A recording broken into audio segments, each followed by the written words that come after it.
आज हम काउंटडाउन करने वाले हैं इंडिया की टॉप 10 ऐसी वेब सीरीज़ की जिन्होंने OTT वर्ल्ड में एक रिवॉल्यूशन ही ला दिया। या कहें तो आज हम रिव्यू करने वाले हैं इंडिया की टॉप 10 ऐसी मोस्ट वॉस्ट वेब सीरीज़ या highest rated web series. Overall अगर आपको भी लगता है कि इंडियन सिनेमा में अब वो बात नहीं रह गई, तो आपको अपने लाइफ में सिर्फ एक बार इन टॉप 10 सीरीज़ को वॉच करना चाहिए। तो अगर आप भी जानना चाहते हो कि टॉप 10 ऐसी सीरीज़ जो आप सभी को अपने लाइफ में एक बार तो वॉच करनी चाहिए, तो इस वीडियो को शुरू कर दें। और इस वीडियो को बनाने में कुछ अगर सबसे डिफ़िकल्ट था मेरे लिए तो वो था कि किस सीरीज़ को कौन से नंबर पे रखूं। अगर आपको लगता है कि कोई और सीरीज़ किसी और नंबर पे होना डिज़र्व करती है तो उसको भी आप कमेंट करके बता सकते हो। हमारी लिस्ट में नंबर 10 पे है आश्रम। इस सीरीज़ के लिए ज़्यादा कुछ तो नहीं बोलूँगा, लेकिन जब आप इस सीरीज़ को देखोगे ना तो आपको ऐसा लगेगा कि जो बॉबी देओल है ना, वो धरती पे जन्म ही इसीलिए लिए हैं कि इस सीरीज़ में बाबा निराला का रोल प्ले कर सके। सीरीज़ की स्टोरी सोसाइटी को एक जोरदार तमाचे की तरह इस सीरीज़ की स्टोरी आश्रम और बाबा निराला पे फोकस करती है। सीरीज़ में आपको बाबा निराला के दोनों साइड्स को दिखाया गया है। एक तरफ वो दुनिया में सबके लिए भगवान से बढ़ के उसने इतने अच्छे काम किए हैं कि लोग उसको भगवान का दर्जा दे रखे हैं, लेकिन उसका दूसरा साइड भी है और उसके इतना नीच इंसान भी कोई नहीं है। जितने भी गलत काम एग्जिस्ट होते हैं, इस बाबा ने वो सारे गलत काम किए होते हैं। वो चाहे ड्रग सप्लाई करना हो, चाहे किसी का रेप करना हो, और यहाँ तक कि किसी का मर्डर करना भी इस बाबा के लिए कोई बड़ी बात नहीं है। मानो ये तो सीरीज़ की स्टोरी है, लेकिन डायरेक्टली या इनडायरेक्टली ये सीरीज़ कहीं ना कहीं इंडियन सोसाइटी में रह रहे सभी बाबाओं की एक बैक स्टोरी है। ये सीरीज़ सभी को वॉच करनी चाहिए, क्योंकि इस सीरीज़ में जो दिखाया गया है कि कैसे बाबा लोग मासूम लोगों को बेवकूफ़ बनाते हैं। और इस सीरीज़ के अब तक 2 सीज़न आ चुके हैं, दोनों ही कनेक्टेड है एक दूसरे से। और सबसे खास बात, ये सीरीज़ आपको फ्री में MX प्लेयर पर देखने को मिल जाएगी। नंबर 9 पंचायत। अगर इंडिया की अब तक की कोई बेस्ट फील गुड वाली वेब सीरीज़ है तो वो यही है। यकीन मानो इस सीरीज़ को देखने के बाद आपको गांव और गांव के लोगों से प्यार हो जाएगा। इस सीरीज़ की स्टोरी इतनी रिलेटेबल है ना कि आपको 1 मिनट के लिए भी ऐसा नहीं लगेगा कि आप सीरीज़ देख रहे हो। सीरीज़ की स्टोरी अभिषेक नाम के एक लड़के की है, जिसको अपने लाइफ में बहुत कुछ बड़ा करना होता है, लेकिन उसके किस्मत में कुछ और ही लिखा होता है। उसको यूपी के एक छोटे से गाँव फुलेरा में सचिव का जॉब मिल जाता है, और उसके बाद उसके लाइफ में जो अप्स एंड डाउन्स आते हैं और वो जिस तरीके से गांव के लोग उसका साथ देते हैं, और सीरीज़ में जो गांव की बॉन्डिंग दिखाई गई है वो देख के आपको इस सीरीज़ और उस गांव से प्यार हो जाएगा। इस सीरीज़ में जितने भी एक्टर्स हैं और जैसा भी परफॉर्मेंस उन्होंने किया है, वो इस सीरीज़ में देखना एकदम फील गुड है। इस सीरीज़ के अब तक 2 सीज़न आ चुके हैं और दोनों ही सीज़न एक दूसरे से कनेक्टेड है। ये सीरीज़ आपको Amazon प्राइम वीडियोज़ पे देखने को मिल जाएगी। Number 8 Kota factory. इस सीरीज़ की सबसे खास बात बताऊं, ये सीरीज़ आज के ज़माने में रिलीज़ हुई है, लेकिन आप यकीन नहीं मानोगे कि ये सीरीज़ पूरी की पूरी ब्लैक एंड वाइट में, और सीरीज़ में कोई भी बहुत बड़ा या फेमस एक्टर भी नहीं है। फिर भी इस सीरीज़ ने लोगों को जितना इम्पैक्ट किया है और जिस हिसाब से ये सीरीज़ पॉपुलर हुई थी, उसका कोई जवाब नहीं है। सीरीज़ की स्टोरी कोटा में पढ़ने वाले IIT JEE के स्टूडेंट पे फोकस करती है। सीरीज़ हर वो बारीक से बारीक प्रॉब्लम पे फोकस करती है जिनका सामना स्टूडेंट्स को करना पड़ता है। वो चाहे फैमिली को छोड़ के कई सालों तक पढ़ाई करना, लिमिटेड सीट्स होने की वजह से सिलेक्शन के लिए रात रात तक पढ़ना, महंगे कोचिंग इंस्टीट्यूट अफोर्ड ना कर पाना, और कई सारी टीनेज की प्रॉब्लम फेस करते हुए पढ़ाई करना। जिस तरीके से ये सारी चीज़ें कंबाइंड करके डायरेक्ट की गई है, वो मास्टरपीस है। और इस सीरीज़ की जान है जीतू भैया। उनको देखने के बाद ऐसा लगता है ना कि एक टीचर हमारे लाइफ में भी ऐसे होनी चाहिए। इस सीरीज़ के अब तक 2 सीज़न आ चुके हैं और दोनों ही सीज़न एक दूसरे से कनेक्टेड है, और ये सीरीज़ आपको नेटफ्लिक्स पे देखने को मिल जाएगी। Number 7 aspirant. भले ही ये सीरीज़ हमारी लिस्ट में 7th नंबर पे, लेकिन सच बोलूँ ना तो ये सीरीज़ इस लिस्ट में 1st नंबर डिज़र्व करती है।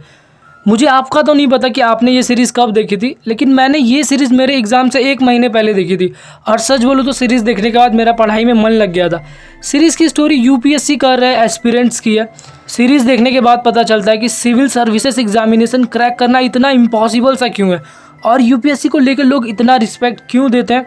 सीरीज़ दिल्ली के राजेंद्र नगर की स्टोरी दिखाती है कि कैसे एस्पिरेंट डेली रात दिन मेहनत करने के बाद भी कुछ नंबर से उनका सिलेक्शन रह जाता है। इस सीरीज़ की जान है 3 फ्रेंड्स जो कि एक टाइम एक साथ UPSC की तैयारी कर रहे थे, लेकिन आज किस्मत ने तीनों को 3 अलग अलग जगहों पे ला दिया है, और एक बार फिर ये तीनों मिलने वाले होते हैं। सीरीज़ के जो सीन्स हैं और जो डायलॉग्स हैं वो इमोशनली इतने इम्पैक्ट करेंगे आपको कि कुछ जगहों पे आप खुद इमोशनल हो जाओगे। और मेरा जेन्युइन रिक्वेस्ट उन लोगों से जिन्होंने ये सीरीज़ अब तक नहीं देखी, उनको ये सीरीज़ जाके यूट्यूब पे वॉच करनी चाहिए। Number 6 scam 1992। इस वेब सीरीज़ को देखने के बाद तो मुझे खुद स्टॉक मार्केट में पैसा इन्वेस्ट करने का भूत सवार हो गया था। और यकीन मानो जिन्होंने भी ये सीरीज़ देखी होगी वो कुछ समय के लिए ही सही लेकिन एक बार सबने तो स्टॉक मार्केट में पैसा लगाने का सोचा ही होगा। इस वेब सीरीज़ की स्टोरी हर्षद मेहता की है जो कि रियल इंसिडेंट पे बेस्ड है। हर्षद मेहता होता तो एक नॉर्मल इंसान ही है लेकिन वो स्टॉक मार्केट के लूप होल्स ढूंढ के इंडिया का सबसे बड़ा फाइनेंशियल स्कैम करता है। और वो स्कैम इतनी बारीकी से करता है ना कि उसको पकड़ना लगभग इम्पॉसिबल ही होता है। लेकिन एक जर्नलिस्ट होती है सुचिता जलाल जो हर्षद मेहता के पीछे हाथ धो के पड़ गई होती है। और क्या होता है इस स्कैम का अंजाम ये तो आपको सीरीज़ ख़त्म करके ही पता चलेगा। ये स्कैम इंडियन हिस्ट्री में इतना बड़ा स्कैम था कि इस स्कैम के बाद स्टॉक मार्केट में कई रूल्स एंड रेगुलेशन में सेबी को चेंजेस करना पड़ गया था। और ये सीरीज़ आपको सोनी लिव ऐप पे देखने को मिल जाएगी। Number 5 the family man. इस सीरीज़ ने लोगों को सिस्टम को देखने का point of view he change कर दिया है। सीरीज़ दिखाती है कि कैसे घर बैठे किसी भी पॉलिटिशियन या गवर्नमेंट को ब्लेम करना कितना ईजी है। और कुछ ऐसे सुपर ह्यूमंस हैं जो रात दिन इंडिया और इंडिया के लोगों के लिए अपनी जान दांव पे लगाते रहते हैं। और मुसीबत तो ये है ना कि उनको इस बात का क्रेडिट भी नहीं मिल पाता। इसी सुपर ह्यूमन में से एक है श्रीकांत तिवारी जो कि स्पेशल टास्क फोर्स का हिस्सा है और उसका काम ही है इंडिया को प्रोटेक्ट करे। वो एक मिडिल क्लास आदमी है जो दुनिया के लिए तो एक फैमिली मैन है लेकिन जिस लेवल के काम वो कर रहा होता है और जैसे इंटरनेशनल टेररिस्ट से वो डील कर रहा होता है ये किसी फैमिली वाले आदमी के लिए पॉसिबल नहीं होता। श्रीकांत के लाइफ में ऑलरेडी बहुत प्रॉब्लम है। वो जिस हिसाब से अपनी फैमिली और टेररिस्ट से डील कर रहा होता है वो लाजवाब है। सीरीज़ के डायलॉग इतने सेवेज है ना कि हर दूसरे लाइन में ही गाली है लेकिन वो सुन के आपको थोड़ा भी ऑफेंडेड फील नहीं होगा।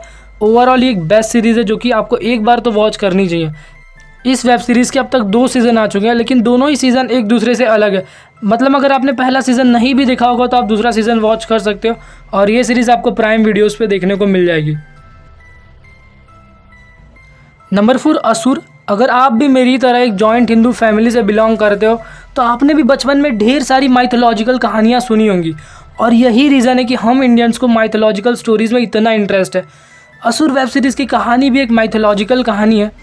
कहानी शुभ नाम के एक लड़के की है जो कि हद से भी ज़्यादा इंटेलिजेंट है लेकिन प्रॉब्लम ये है ना कि वो खुद को एक असुर यानी कि मॉन्स्टर मानता है। उसको धर्म ग्रंथों का इतना नॉलेज होता है कि वो छोटी सी उम्र में ही सारे पूजा पाठ कराने के काबिल होता है। एंड इस स्टोरी के side by side serial killing हो रही होती है और इन सीरियल किलिंग के बीच में जो लिंक है वो जान के आपका होश ही उड़ जाएगा। शुभ का मानना होता है कि जब कलयुग का बहुत बुरा समय आएगा तब भगवान कल्कि अवतार लेंगे और वो इसी दिन का वेट कर रहा होता है। सीरीज़ जिस ऑर्डर में शूट की गई है और जिस थीम का यूज़ किया गया और जिस तरीके से सीरीज़ के डायलॉग हैं वो आपके रोंगटे खड़े कर देगा। ओवरऑल अगर आपने अब तक ये सीरीज़ नहीं देखी होगी तो वूड सिलेक्ट पे जाके आपको ये सीरीज़ देखनी चाहिए क्योंकि आपने बहुत अच्छी सीरीज़ मिस कर दी है। टॉप 3 की वेब सीरीज़ जाने से पहले अगर आप अभी तक इस वीडियो को देख रहे हो तो एक बात तो कन्फर्म है, या तो आपको वेब सीरीज़ देखना बहुत पसंद है या तो आपको हमारा चैनल बहुत पसंद है। सिचुएशन चाहे कुछ भी हो आप बस हमारा चैनल सब्सक्राइब कर लेना क्योंकि इसमें भी फ़ायदा आपका ही है। हमारे लिस्ट में 3rd नंबर पे है फर्जी। ये सीरीज़ कुछ दिनों पहले ही रिलीज़ हुई थी लेकिन जितनी पॉपुलैरिटी इस सीरीज़ को अब तक मिली है मुझे नहीं पता कि किसी और सीरीज़ को इतनी जल्दी पॉपुलैरिटी मिली थी क्या। सीरीज़ की स्टोरी सनी की है जो कि इतना अमीर होना चाहता है ना कि उसको पैसे की इज्जत ही ना करना पड़े। वो एक आर्टिस्ट होता है या कहो तो एक पेंटर, लेकिन जिस लेवल का आर्ट उसको आता है शायद ही कोई और उसको टक्कर दे पाए। लेकिन ये कहा नहीं जा सकता कि कोई आर्टिस्ट अपने आर्ट का गलत इस्तेमाल कर सकता है। सनी को बहुत पैसे बनाने होते हैं इसीलिए वो फर्जी नोट बनाना चालू करता है। लेकिन ये तो कंफर्म है कि फर्जी नोट बना के आसानी से गवर्नमेंट से बच पाना पॉसिबल नहीं है। लेकिन एक हद तक ये पॉसिबल लगता है क्योंकि सनी का रोल शाहिद कपूर ने प्ले किया और जिस लेवल के बाकी एक्टर्स ने एक्टिंग की है उसको बताना मेरे लिए छोटा मुँह बड़ी बात हो जाएगी। ये सीरीज़ आपको खुद ही वॉच करनी होगी।